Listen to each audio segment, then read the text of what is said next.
నొక్కే కార్యక్రమాలతోనే కాలం గడిపేస్తామంటే కుదరదని సీఎం చంద్రబాబు అన్నారు. బటన్ నొక్కే నేతలను ఏపీ, ఢిల్లీ ప్రజలు ఇంటికి పంపారని చెప్పారు. వాట్సాప్ గవర్నెన్స్ పై విపక్షం తప్పుడు ప్రచారం చేస్తోందని మండిపడ్డారు.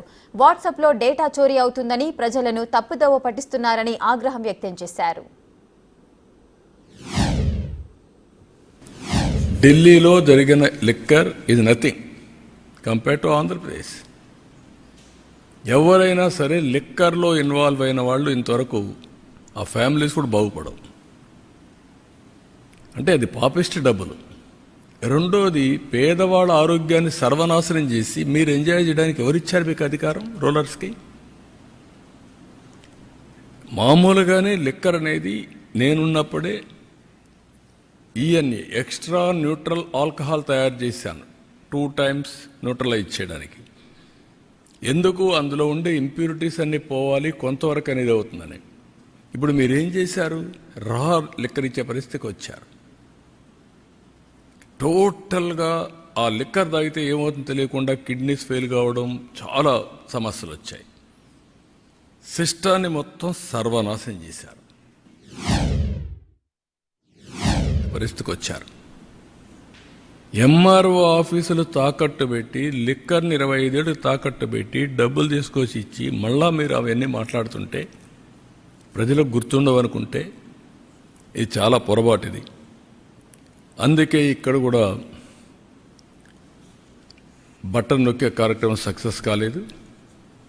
ఢిల్లీలో కూడా ఏవైతే ఫెయిల్డ్ మోడల్స్ ఉన్నాయో ఆ మోడల్స్ కూడా ప్రజలు ఆమోదయోగ్యం చెప్పలేదు.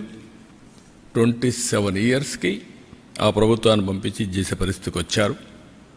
కానీ బాధ ఏంటంటే నేను ముందు ఒక డేటా మీకు చూపించాను.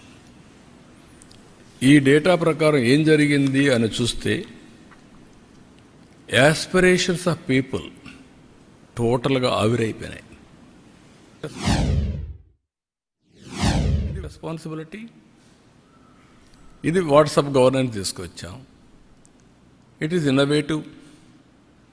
ఈరోజు ఆల్ టికెట్స్ ఇంటర్మీడియట్ వాట్సాప్ గవర్నర్లో కొడితే వస్తుంది. Is it not a big change? దాన్ని విమర్శించడం ఏంటి? అంటే ఎక్కడికి పోతున్నాం?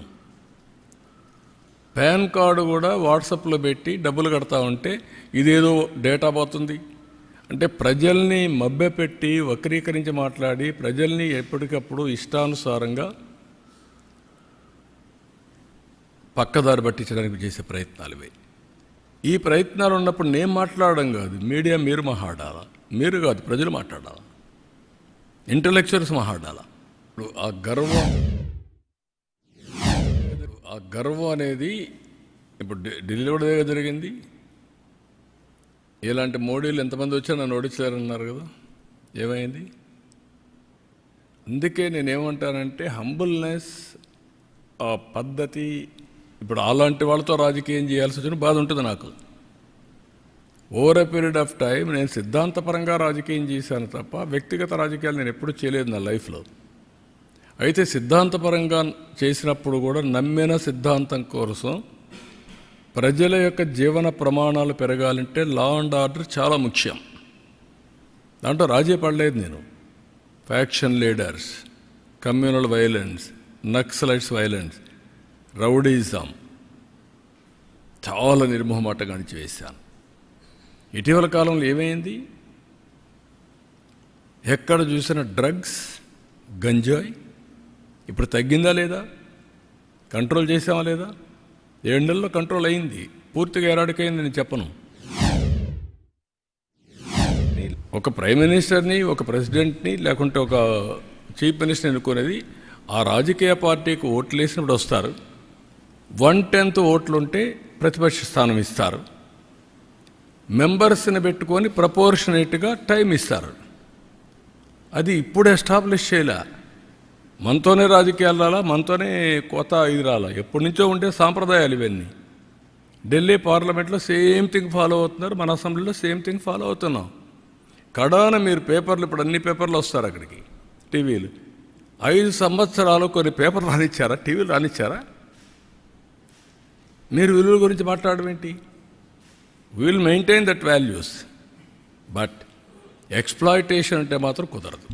నేను ఐఎమ్ వెరీ ఫర్మ్ అన్నట్టు, ఐఎమ్ వెరీ క్లియర్. మీకు అందరూ కూడా గుర్తుపెట్టుకోవాల్సింది, మనమందరం విలువలు పాటిస్తూ వేరే వాళ్ళకు విలువలు చెప్తే ప్రజలు అప్రిషియేట్ చేస్తారు. మనకు విలువలు లేకుండా వేరే వాళ్ళకి విలువలు చెప్తున్న విలువల కోసం డిమాండ్ చేయడం కూడా తప్పే.